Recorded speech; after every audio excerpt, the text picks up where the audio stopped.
Balabal, pang-spiritual, proteksyon mula sa Ama.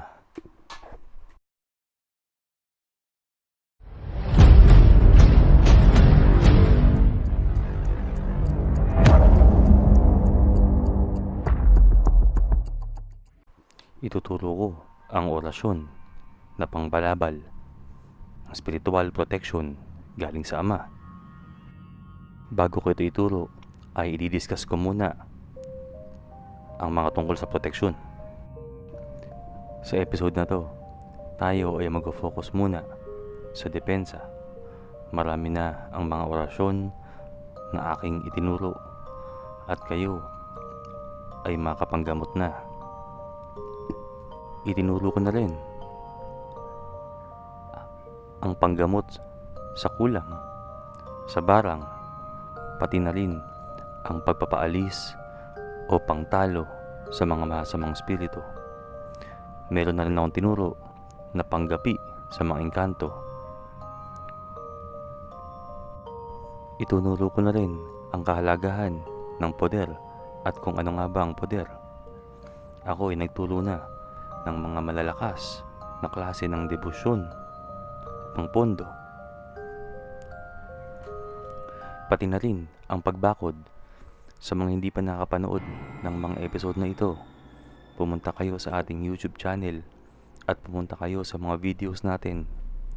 Hanapin nyo ang mga videos na aking binanggit. Mas maganda kung panoorin nyo ang lahat ng mga video para kayo ay matuto, gumaling at lumakas sa spiritual. Kayo ay magkakaroon ng kapangyarihang galing sa kanan o galing sa ating Diyos.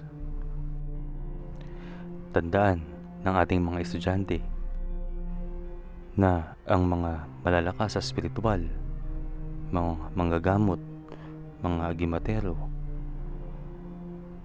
o mga salamangkero ay maraming level at maraming layer ng proteksyon. Ano nga ba ang mga basic na layer ng proteksyon? Ngayon ay didiscuss ko ang mga klase ng layer ng proteksyon ng mga nag-i-spiritual. Ito po ay wala sa order o wala sa pagkakasunod. Panoorin at inyo pong pakinggan. Ang bakod ay napaka-importante at dapat ito ay ginagawa ng mga taong nag-i-spiritual. Ito ay isang layer ng proteksyon na magdedepensa sa iyo sa mga atake at sa mga bagay na hindi nakikita. Ito ay napaka-importante. Pagkatapos naman ng bakod ay kailangan pa ng balabal. Kung baga, ito ay pangalawang layer ng proteksyon upang sa mga ataking spiritual. Lahat ng mga malakas na manggagamot ay merong balabal at meron pang bakod. Ang iba pang mga gamit na meron ng mga malalakas na mga agimatero o mga manggagamot ay ang mga nagtataglay ng agimat, mga anding-anding at mga mutya. Ito ay nagbibigay din ng proteksyon sa mga ataking spiritual. Patong-patong ang ginagamit na proteksyon ng mga malakas na agimatero. Tandaan nyo yan. Ang next naman ay ang baon. Ito yung klase ng agimat o mutya na ibinabaon sa katawan ng tao. Ito ay nagbibigay ng matinding proteksyon, lakas o kung ano man ang kakayahan ng ibinaon sa katawan ng tao. Kukunti na lamang ang mga nagtataglay nito. Kung ang baon ay napakabihira, mas lalo na ang susunod. Ito ay ang subo. Ang subo ay ang karaniwang marinig ninyo na yung mga matatandang matagal mamatay dahil sila ay binigyan ng subo ng mga kaibigan nilang mga elemento, mga engkanto, duwende, mga kapre o tikbalang. Ito ay uri ng agimat o mutya na nagbibigay ng proteksyon at nagbibigay ng iba't ibang klaseng abilidad sa nagtataglay. Sa mga taong merong gabay, mga alaga, o mga kaibigang hindi nakikita na normal na tao, ang mga gabay o alagang ito ay nagbibigay ng proteksyon o kaya naman ay nagbibigay ng swerte o kung anuman ang kakayahan ng inyong mga alaga. Kayo ay aalagaan nito, kayo ay poproteksyonan nito. Kaya swerte ang mga taong merong mga mabubuting gabay. Tandaan po na mabubuti kasi kung masama, yan ay may kapalit at ilalagay kayo sa kapamakan. Sa aking mga estudyante dito sa Karunungang Lihim, gamitin niyo palagi ang itinuro kong bakod at pangpondo at itong balabal at kayo ay hindi mapahamak. Kailangan niyo maging masipag sa pagdadasal ng mga orasyon. Tandaan, ito ay mga napakalalakas na salita na ginamit pa ng aking lolo na isang malakas din na manggagamot. Ni isa ay wala pa sa aming napahamak sa libo-libo o dami ng aming mga tinulungang tao o mga ginamot. Ito ay subok na, mabibisa at malalakas na antas ng mga salita. Ang Karunungang Lihim ay channel na kung saan kayo ay tuturuan ko na makapagpagana ng mga orasyon o mga tinatawag na spells. Kami ay nagtuturo ng mga ritual kung paano ito paganahin, kung paano kayo makakapagpalakas ng spiritual power.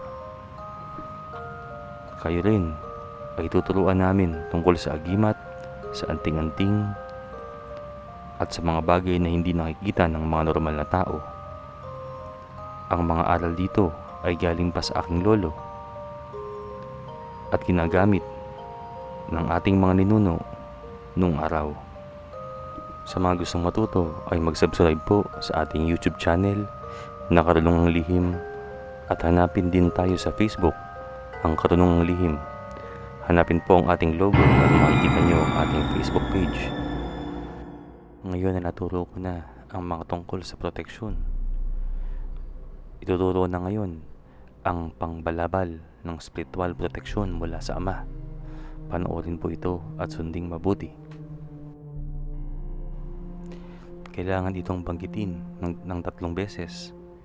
2 ang paraan ng pagpapagana ng orasyong ito. Ang una ay pwede itong isulat sa ostya, isang orasyon, saka ito ay inumin. Pwede ring kumuha ng isang basong tubig at bigkasin ng 3 beses ang orasyon o ang balabal at ito ay inumin. Ito ang orasyon: Antipicar, Miltusium, Hino, Pterixium, Haut, Humit, Hinupi, Titum. Yan po ang orasyon. Banggitin niyo po ng dahan-dahan at ng mabuti at ng 3 beses. Yan po ay isang malakas at mabisang balabal. Pamilin. Ang kaalaman at mga orasyon na aming ibinabahagi ay nagmula pa sa aking lolo at mga ninunong Pilipino. Mahalin at pakaingatan ang mga kaalaman at orasyon na galing dito at huwag po gagamitin sa masama. Ang kapangyarihan na kapaloob dito ay lubhang mahiwaga at mabibisa. Gamitin sa kabutihan at pagganap ng kalooban ng Diyos. Ang mga nilalamang mga impormasyon dito o orasyon ay hindi biro at may mga batas na sinusunod. Ito ang mga sumusunod. Gamitin ang mga orasyon sa tamang pagkakataon at sa tamang paggagamitan. Huwag gamitin ang mga orasyon dito sa walang kabuluhang bagay o para ipagyabang lamang.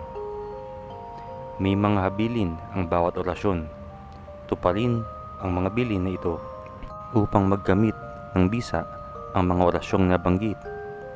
Gamitin hanggang maaari sa paggawa ng mabuti ang nakasaad dito upang umani kayo ng magandang swerte sa buhay, maayos na pamumuhay at buhay na may ligaya at kapayapaan.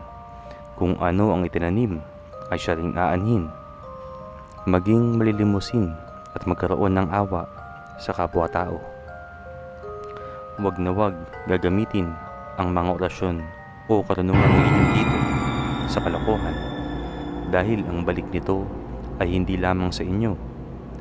Kayo ay mapahamak kasama ang mga mahal nyo sa buhay. Ang orasyong ito ay kanan at galing sa ating Diyos, kaya ito ay huwag gamitin sa kasamaan. Huwag na huwag tayong manira ng ibang tao at tayo ay maging matulungin sa kapwa. Ituro nyo ang ating YouTube channel sa mga tao na may mabubuting loob, nang maparami natin ang mga tao na gagawa ng mabuti sa kapwa gamit ang mga karunungang galing dito sa ating channel.